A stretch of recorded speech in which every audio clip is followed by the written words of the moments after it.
7,134 athletes from 121 countries descended upon Munich, Germany for the 1972 Olympics to celebrate athletic competition and healthy rivalries at the highest of levels.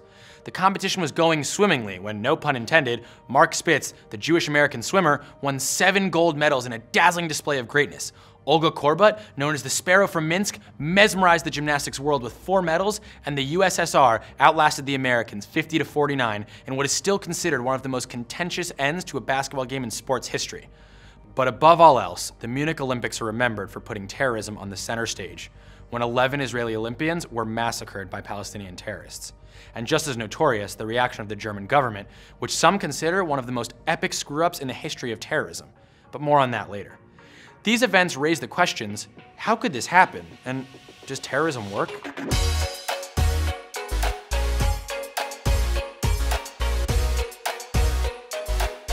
The Munich Olympics in 1972 were supposed to showcase the new face of Germany. At the 1936 Olympics, held in Nazi Germany just 36 years earlier, Hitler used the event as a propaganda machine to demonstrate the superiority of the Aryan race. The 1972 Olympics were determined to be propaganda of the opposite kind. Germany actually named the upcoming events the not-so-subtle Olympics of Peace and Joy, or Die heiteren Spiele. They wanted to show the least militaristic, most peace-loving Germany possible, and this meant a deliberate lack of security. Although there were some unarmed security officers, not a single uniformed police officer or soldier was anywhere in sight. The attendance of the Israeli team at this event, only 27 years after the Holocaust, cannot be understated. The Israeli athletes, many of whom lost relatives in the Holocaust, waved the Israeli flag over German soil only 6 miles from the Dachau concentration camp. Israel was making a strong statement of both Jewish resilience and Israel's readiness to accept a different Germany. But at 4:30 a.m. the morning of September 5, 1972, 8 men dressed in tracksuits to blend in with the athletes, carrying duffel bags loaded with AK-47s, pistols, and grenades, jumped the unguarded fence and infiltrated the Israeli team's apartment complex. 2 of the Israelis initially fought off the terrorists, but were soon murdered. The remaining 9 athletes were then taken hostage.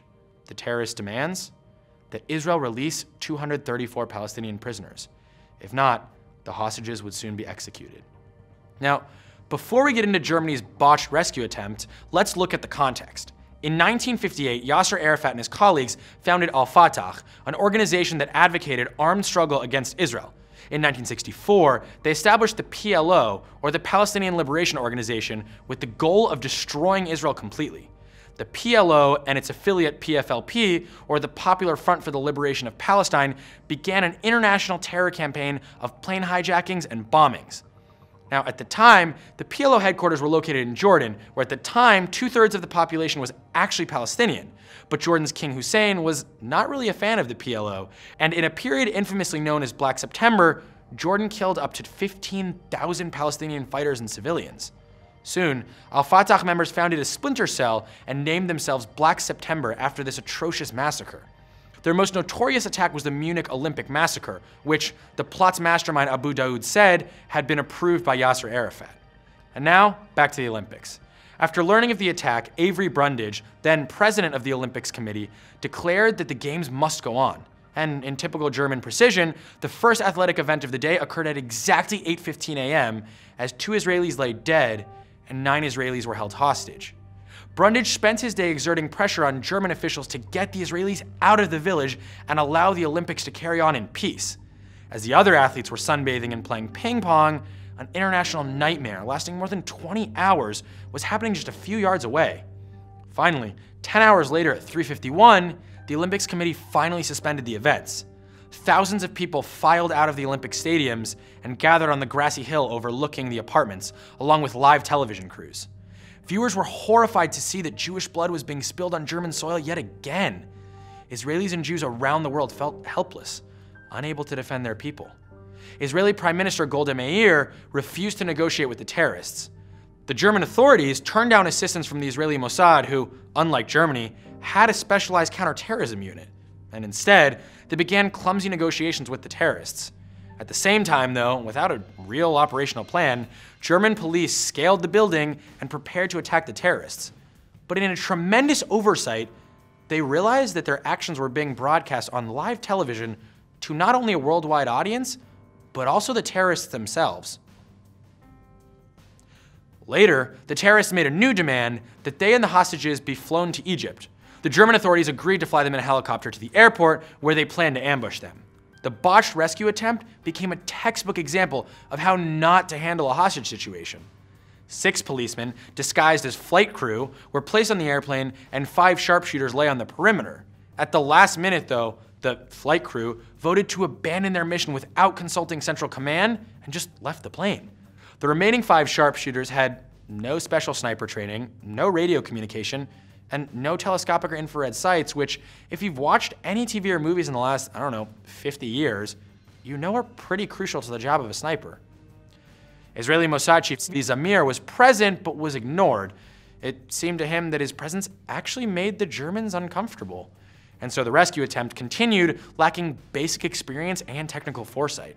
The helicopters landed at the airport just after 10:30 p.m. But when the terrorists entered the empty plane and realized it was probably a trap, they ran back to the helicopters. The snipers, if you can really call them that, opened fire and a shootout ensued with the more heavily armed terrorists, during which time the terrorists threw a grenade into one of the helicopters, killing the 4 bound Israelis and the pilots inside, and then the terrorists gunned down the remaining 5 hostages in the other helicopter.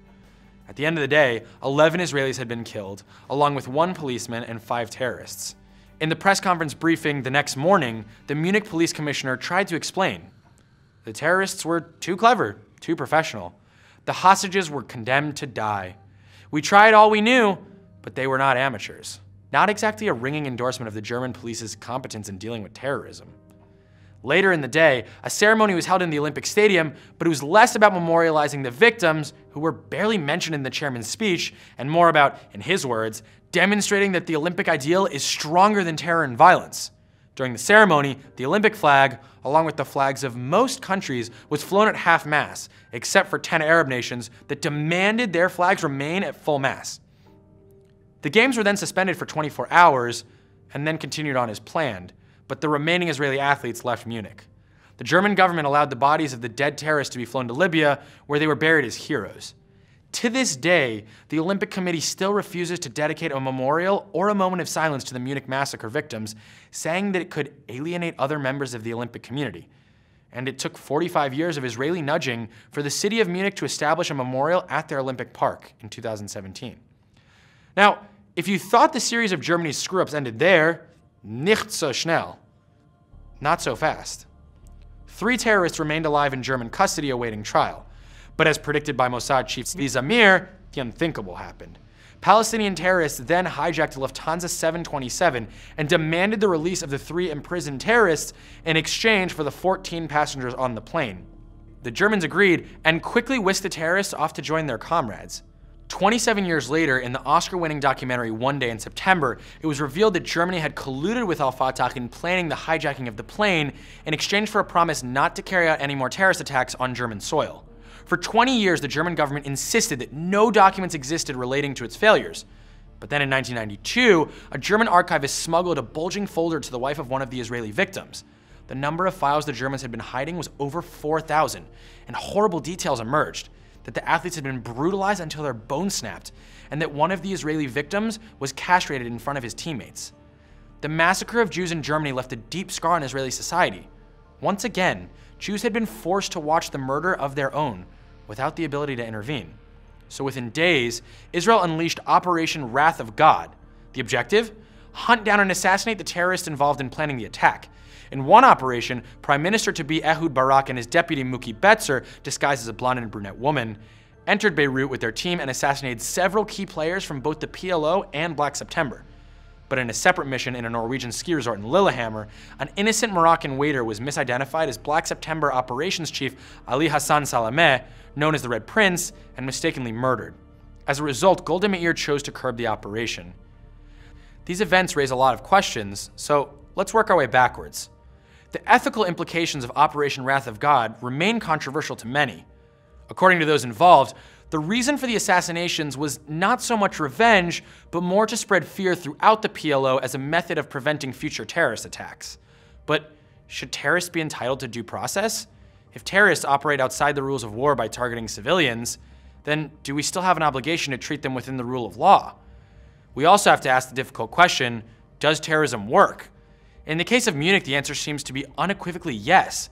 Munich was a watershed moment for terrorism, with the Olympics providing an internationally televised audience. The whole world suddenly became aware of the Palestinian cause. Years later, one of the only surviving terrorists looked back on 1972 with pride, saying, "It helped the Palestinian cause enormously. Before Munich, the world had no idea about our struggle. But on that day, the word Palestine was repeated all over the world." And it's true, the Palestinian plight did become known to the world. In fact, only 2 years after the massacre, Yasser Arafat, who endorsed the attacks, was received at the UN. It seems clear that up until now, terrorism is effective. But this begs the question, how should we, as a society, respond?